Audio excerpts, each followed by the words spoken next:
Assalamualaikum, dear all. The 18th century is also called the age of neoclassicism. So let's discuss it. Neoclassicism refers to the renewed interest in the writings of classical Greek and Roman writers of ancient time. Neoclassicism जो है वो refer करता है कि दोबारा से एक interest पैदा हो गया था जो क्लासिकल यानी पुराने जो ग्रीक और रोमन राइटर्स हैं उनके वर्क्स में दोबारा से लोगों को इंटरेस्ट पैदा हो गया था और वो दोबारा पढ़ना शुरू हो गए थे। तो उनके दौर को क्लासिकल दौर कहा जाता था। तो this age was called neo classical age. Neo को आप लोग न्यू के साथ रिप्लेस कर सकते हैं। It arose as a reaction कि ये जो न्यो क्लासिज्म की एज है ये उभरी थी एक रिएक्शन के तौर पर to the sensuous and decorative style of Elizabethan times कि क्वीन एलिजाबेथ के दौर का जो लिटरेचर था वो बड़ा सेंशुअस था, मींस इमोशनल टाइप, और डेकोरेटिव स्टाइल था उसका बहुत ज्यादा इन ए सेंस के बढ़ा चढ़ा के पेश करना किसी चीज को।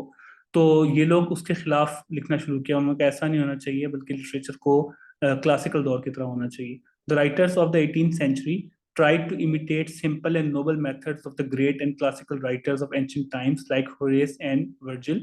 जो राइटर्स थे 18th सेंचुरी के, उन्होंने कोशिश की इमिटेट करने की, कॉपी करने की जो सिंपल और नोबल मेथड थे अजीम क्लासिकल पुराने राइटर्स के। इनमें होरेस शामिल है, वर्जिल शामिल है। उनके वर्क्स को इन्होंने कॉपी करने की कोशिश की। Neo classical literature was typically rational कि न्यो क्लासिकल लिटरेचर था वो काफ़ी लॉजिकल, काफ़ी रैशनल था and followed strict formal structures. और उनके खास किस्म के स्ट्रक्चर थे कि पोइट्री या कोई और चीज़ इस पैटर्न पे लिखा जाना चाहिए, तो उन्होंने प्रॉपरली उस स्ट्रक्चर को फॉलो किया। Jonathan Swift, Alexander Pope and doctor Samuel Johnson were the key followers of the movement. तो ये तीन बड़े राइटर्स थे जिन्होंने न्यो क्लासिसिज्म को प्रॉपरली अडॉप्ट किया था और इसको इस्तेमाल किया था। It is also called the neo classical age because of the profusion of the excellent writers in that century. इसको न्यो क्लासिकल एज इसलिए भी कहा जाता है कि उस दौर में जो बेहतरीन राइटर्स थे वो बहुत बड़ी तादाद में थे। यानी 18वीं सदी में बहुत बड़े बड़े राइटर्स जो हैं वो इंग्लैंड में सामने आए थे। As the term classical in general refers to the writers of highest rank in any nation. क्योंकि क्लासिकल का एक मतलब ये भी होता है ना कि बेहतरीन राइटर, किसी को आप क्लासिकल राइटर कहते हो इसका मतलब कि वो राइटर बहुत बेहतरीन है।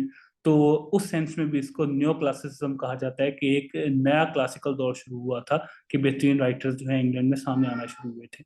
This term was first used for the age of great Greek and Roman writers like Homer and Virgil. ये टर्म सबसे पहले जो अजीम राइटर्स थे ग्रीक और रोमन के, होमर और वर्जिल, उनके दौर के लिए इस्तेमाल की गई थी।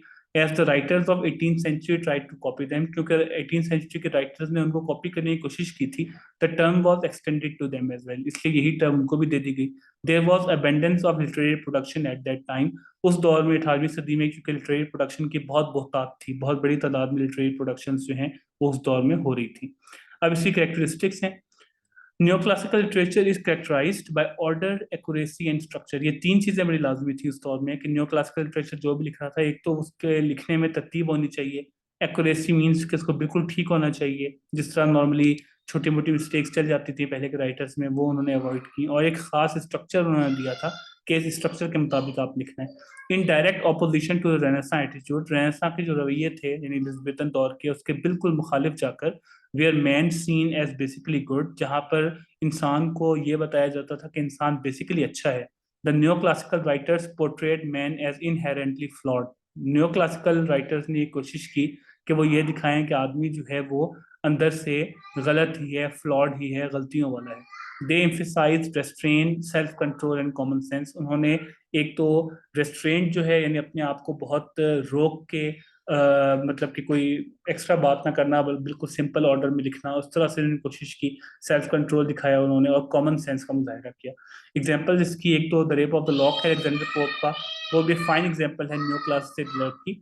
Rape of the lock is written entirely in heroic couplet. इसको हीरोइक कपलेट में लिखा गया है, जो मैंने आपको बताया था during the discussion the class कि इसमें दो मिसरे होते हैं और दोनों को आपस में राइम करना चाहिए।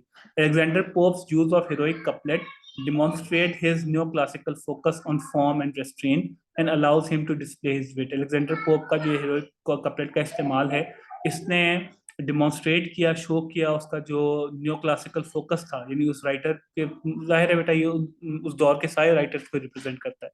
उसने फोकस उसने फॉर्म पे रखा एंड रेस्ट्रेंट पे अपने आप कंट्रोल पे रखा and allows him to display his wit, और उसने अपनी विट को डिस्प्ले किया, अपने अक्लमंदी को जाहिर किया। इसी तरह गुलिवर्स ट्रेवल है जोनाथन स्विफ्ट का, वो एक और एग्जांपल है इसकी। He displayed many obvious traits of neo classicism in his writing. उसने बहुत सारे न्यो क्लासिकल के जो ट्रेट्स हैं वो अपनी राइटिंग में दिखाए जोनाथन स्विफ्ट ने, usually through his criticism of politics, खास तौर पे पॉलिटिक्स की जो सियासत के ऊपर क्रिटिसिज्म करके। The idea that everyone was flawed and incredibly prone to corruption is main theme many of his novels. ये जो आइडिया था ना कि हर कोई जो है वो फ्लॉड है, हर किसी में गलतियां हैं और हर कोई जो है वो करप्शन की तरफ झुकता है, वो उसके बहुत सारे नॉवेल्स का मेन थीम है। जो बेटा हमने ऊपर डिस्कस किया कि न्यू क्लासिकल राइटर्स जो हैं वो इंसान को बताते थे कि ये अंदर से बुरा ही है, अच्छा नहीं है। One prime example is arguably Swift's most famous novel Gulliver's travel. एक इसकी मेन एग्जाम्पल गुलिवर ट्रेवल है, novel in which the main character Gulliver states almost outright that he is choosing to leave the realm of society in favor of another species।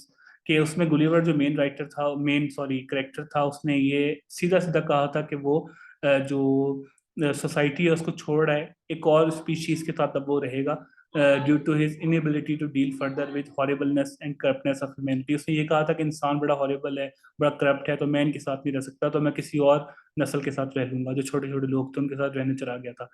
The rest of the book then explains through the tales of different species and peoples the exact flaws of politics and society।